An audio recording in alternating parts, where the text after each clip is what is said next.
اچانک فواد کی آنکھ کھل گئی۔ کچھ دیر وہ کبھی بند کبھی کھلی آنکھوں سے مجھے دیکھتا رہا، پھر جب نیند پوری طرح آنکھوں سے دور ہوئی تو آنکھیں ملتا ہوا اٹھ بیٹھا۔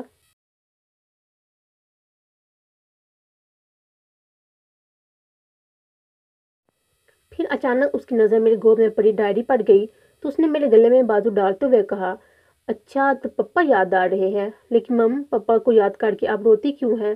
پپا کہتے تھے شہیدوں کو روتے نہیں، وہ تو ہمیشہ زندہ رہتے ہیں، بس ہمیں ان کی زندگی کا ادراک نہیں ہوتا۔ یہ کہتے ہوئے خود اس کی آنکھوں میں بھی نمی اتر آئی جس کو وہ محض میرے لیے پی گیا۔ اس کی یہ عادت بھی شاداب پر تھی، جب شاداب ضبط کرتا تو اس کی آنکھوں میں ہلکی نمی اتر آتی تھی۔ میں نے حیرت سے اس 7 برس کے اپنے بیٹے کو دیکھا۔ شاداب نے ٹھیک لکھا تھا کہ میں ماں سے زیادہ اچھی تربیت فواد کی ہے۔ میں نے اس کو بے ساختہ گلے سے لگا لیا اور فواد نے سرگوشی میں کہا، پپا نے مجھ سے وعدہ کیا تھا کہ اگر وہ شہید ہو گئے تو میں رونے کی بجائے ضبط کروں گا۔ ان کا کہنا تھا اگر میں رویا تو تمہاری مم اور دادی پھر زیادہ روئیں گی، اور میں ان سے وعدہ کر لیا کہ میں رونے کی بجائے صبر کروں گا، اور اب آپ بھی صبر سے کام لے لیں۔ اوکے بیٹا۔ میں نے اس کی بات مان کر آنسو پوچھ لیے تو فواد نے پوچھا، مم آپ نے کاغذات پر دستخط کر دیے ہیں؟ نہیں، میں نے آہستہ سے کہا۔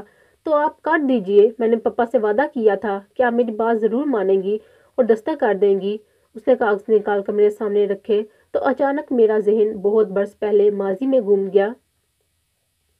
تب میں اسکول میں پڑھتی تھی جب میری ایک سہیلی نے کہا تھا، آشا اتنی خوبصورت ہو، اگر تم منگنی شدہ نہ ہوتی تو میں تمہیں اپنی بابی بنا لیتی۔ وہ لڑکی ذات کی کمبو تھی۔ تب میں نے اکڑ کر کہا تھا، چل چل شیشہ دیکھا ہے کبھی؟ میں پیدائشی چودھریوں کی بیٹی ہوں اور کسی چودھری کی ہی بیوی بنوں گی۔ اور اب میں نے سب کچھ بھول کر اس آدھے نکاح نامے کو اپنے دستخط کر کے پورے نکاح نامے میں بدل دیا، لیکن میرا دل مطمئن تھا۔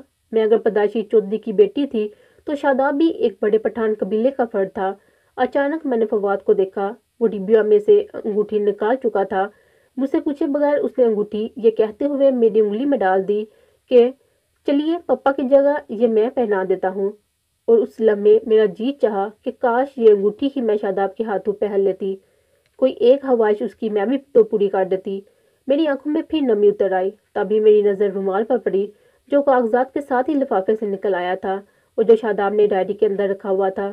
میں نے فواد سے اس رومال کے بارے میں پوچھا، یہ رومال مم پپا کہتے تھے جب تمہاری مم کینیڈا جا رہی تھی تو تب اس کی آنکھوں میں پہلی بار صرف میرے لیے آنسو آئے تھے، اور یہ آنسو میرے لیے انمول موتی ہیں، اور میں ان کو اپنے اس سفید رومال سے چن لیا تھا۔ اس وجہ سے انہوں نے اس کے بعد اس رومال کو کبھی یوز نہیں کیا، تاہم وہ اکثر اس کو نکال کر دیکھا کرتے تھے، بلکہ مجھے بھی دکھاتے تھے کہ اس میں وہ موتی ہیں جو صرف میرے لیے تمہاری مم نے بہائے۔ کیا واقعی فواد؟ میں نے پوچھا اور رو پڑی۔ پلیز مم رونا بند کریں اور دیکھیے کتنی رات ہو گئی ہے، پلیز اب سو جائیں، آپ کو میری قسم۔ اور میں بغیر انکار کیے اس کے ساتھ لیٹ گئی، اور نہ جانے کیسے نیند بھی مہربان ہو گئی تھی۔ پھر فواد کے جھنجھوڑنے پر میری آنکھ کھلی تھی اور میرے سہانے کھڑا کہہ رہا تھا، او مم نماز نہیں پڑھنا تھی آپ کو؟ ارے دیر سے سوئی تھی نا، خیر قضا پا لیجیے گا، لیکن اب جلدی سے اٹھ جائیں، پپا ہوا میں آئے تھے اور کہہ رہے تھے، بڑے بے مروت ہو یار، مم کو پا کر پپا کو بھول گئے ہو، ان کو مجھ سے ملانے کا وعدہ یاد نہیں رہا کیا؟ اس کو مجھ سے ملانے فوراً لے کر آؤ۔ فواد کے ہوا پر مجھے یقین کرنا پڑا کہ یہ جو ذرا آنکھ لگی تھی، میری آنکھ لگتی ہی شاداب آیا تھا اور کہا تھا، بڑے افسوس کی بات ہے عائشہ، بیٹا پا کر بیٹے کے باپ کو بھول گئی ہو، کم از کم ملنے تو چلی آتی۔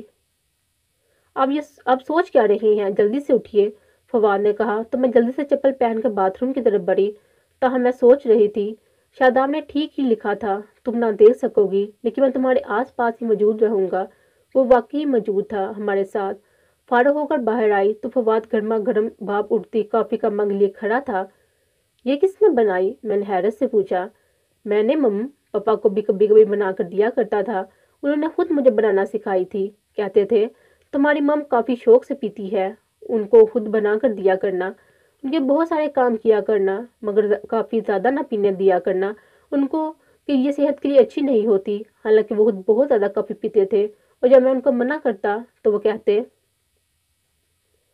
یار ابھی میں اس لیے زیادہ پیتا ہوں کہ وہ بھی وہاں زیادہ پیتی ہوگی، جب تم اس کی کم کرواؤ گے تو میں خود ہی کم کر دوں گا۔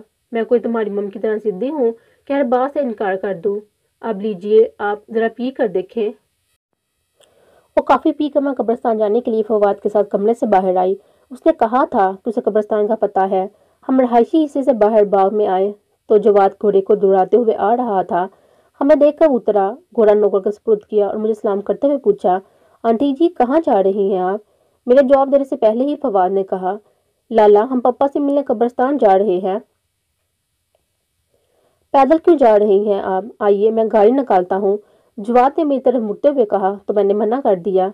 راستے میں فواد شاداب ہی کی باتیں کرتا رہا، جبکہ مجھے بہت سال پہلے سنا ہوا صوفی تبسم کا پنجابی کلام یاد آ رہا تھا۔ تو ساڈا تے تیرے دل ساڈا، تینوں ایویں رقیب برا پایا، جے تو میرے جنازے تے نہیں آیا، رات تکدی ای تیری مزار آ جا۔ اور میں شاداب کی قبر پر پہنچ گئی تھی، کچی قبروں جیسی ابی ابی بنی ہو۔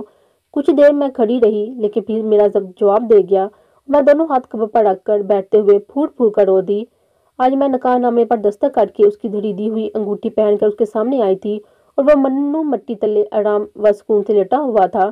میری آمد کو اس نے دیکھا ہوگا، میری محبت کو اس نے محسوس کیا ہوگا، لیکن اب وہ چپ رہنے پر مجبور تھا۔ اس کے بولنے کی اٹھنے کی اجازت نہیں تھی، اور میں بے چین اور بے تاب ہو رہی تھی۔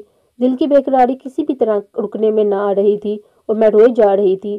مجھے چپ کراتے ہوئے فواد بھی رو رہا تھا، اور جب زیادہ بے چین ہوا تو پپا پپا پکارنے لگا تو میں نے اس کو پوری شدت سے اپنے سینے سے لگا لیا۔ اور اچانک بہت سال پہلے ملنے والی اور ہاتھ دیکھنے والی ہانا بتوش فقینی کی بات مجھے یاد آئی۔ اس نے کہا تھا، آپ کی قسمت میں 2 بیٹے ہیں، ایک مر جائے گا اور دوسرے کی اس کو سمجھ نہ آئی تھی، جبکہ مجھے اب آئی تھی۔ شاداب کی شہادت کے بعد، اس کے نکاح نامے پر دستخط کرنے کے بعد میں فواد کی ماں بن گئی تھی۔ پھر مجھے عذرا کی بات بھی یاد آئی۔ اس نے کہا تھا، تمہیں یاد نہیں اس فقیر نے کیا کہا تھا، تمہاری 3 شادیاں ہوں گی، ابھی وقت ہے کر لو، بعد میں بڑھاپے میں شادی کر کے ہمیں بدنام کرو گی تو اب بھی کر لو۔ میں نے صاف انکار کر دیا تھا کہ میں ساری عمر اب شادی کرنا نہیں چاہتی تھی، مگر آج اس عمر میں نے شاداب کی خواہش پوری کرتے ہوئے نکاح نامے پر دستخط کر دیے تھے، کیونکہ آج شاداب کے علاوہ مجھے کسی کی پرواہ نہ تھی، نہ اپنی عمر کی اور نہ ہی عذرا کی باتوں کی۔ اب تم خوش ہونا شاداب، میں فواد کو گلے سے لگاتے ہوئے روتے ہوئے کہہ رہی تھی۔ میں نے تمہاری تمام خواہشیں پوری کر دی، تمہاری تمام باتیں مان لی، اب تم مجھے معاف کر دو، پلیز معاف کر دو، صرف ایک بار کہہ دو تم نے مجھے معاف کیا، کچھ تو بولو، بتاؤ مجھے تم خوش ہونا شاداب۔ وہ خوش ہی ہوگا مگر بولے گا نہیں، اس جگہ آنے والے بولا نہیں کرتے۔ رقیہ آپا کی آواز سن کر میں مڑی تو میرے پیچھے شاداب کا سارا خاندان کھڑا تھا۔ آپا رقیہ، حماد خان، اس کی بیوی، بچی اور بیٹا۔ میں اٹھی تو آپا رقیہ نے مجھے گلے سے لگا لیا، جبکہ جواد نے فوراً فواد کو اٹھاتے ہوئے کہا، یار مرد روتے نہیں ضبط کرتے ہیں، اور فواد ضبط کر گیا، مگر میں کیسے ضبط کرتی جس نے قدم قدم پر شاداب کو دکھ دیے تھے، اور وہ پھر بھی قدم قدم پر محبتوں اور چاہتوں کے پھول بکھیر گیا تھا، میری راہوں کا ہر ہار خود چن کر گیا تھا۔ میرے ساتھ رقیہ آپا بھی رونے لگی تو حماد نے ان کو گلے سے لگا لیا اور میرے سر پر ہاتھ رکھتے ہوئے کہا، شہیدوں کے لیے روتے نہیں ہیں، اس کے علاوہ میں کچھ نہیں کہوں گا، اور پھر شاداب نہیں تو کیا ہوا، فواد تو ہے۔ اور یہ بات سن کر میں نے اپنے آنسو پوچھ ڈالے۔ وہ خود تو چلا گیا تھا، لیکن میرے لیے سہارا چھوڑ کر، بلکہ بہت سارے سہارے، میری وہ تنہائی دور کر کے جس کا اس کو بہت خیال تھا، اور اب میں اکیلی کہاں تھی، میرے ساتھ میرا بلکہ ہمارا بیٹا تھا، امی تھی، حماد خان جیسا بھائی تھا، اور اس کی بیوی جیسی بہن۔ یہ سارے رشتے بہت سچے اچھے ملے تھے مجھے۔ میں نہیں جانتی اس نکاح نامے کی شرعی اور قانونی حیثیت کیا تھی، میں تو صرف اتنا جانتی تھی کہ یہ شاداب کی خواہش تھی، اور شاید آپ کفارے کی صورت بھی یہی تھی۔ حماد خان کے کہنے پر ہم دعا مانگ کر قبرستان سے چل پڑے۔ ایک طرف فواد نے میری انگلی پکڑ رکھی تھی تو دوسری طرف رقیہ آپا نے تھام رکھا تھا، مگر دل کے اندر اب بھی ایک بے قراری تھی، بے چینی تھی، اور یہ بے چینی تو اب شاید باقی کی تمام عمر ساتھ رہنی تھی۔ قبرستان سے باہر نکلتے ہوئے میں نے ایک الوداعی نظر شاداب کی تازہ بنی قبر پر ڈالی اور دکھ سے سوچا، بس ایک ذرا سی بات تھی، لیکن تمام عمر وہ مجھ کو جاگنے کی سزا دے کر سو گیا۔ اور میری آنکھوں سے آنسو نکل پڑے۔ فواد نے سر اٹھا کر مجھے دیکھا اور میرے ہاتھ دباتے ہوئے کہا، مام کتنی بار آپ کو سمجھایا ہے پپا نہیں ہے تو کیا ہوا، میں تو ہوں آپ کے پاس، ویسے بھی آپ کے رونے سے پپا پریشان ہوں گے بلکہ مجھ سے خفا ہوں گے کہ میں آپ کو ہوش نہیں رکھ سکا۔ اور ذرا یہ بھی تو سوچیے اگر پپا کے ساتھ ساتھ میں بھی نہ ہوتا تو پھر۔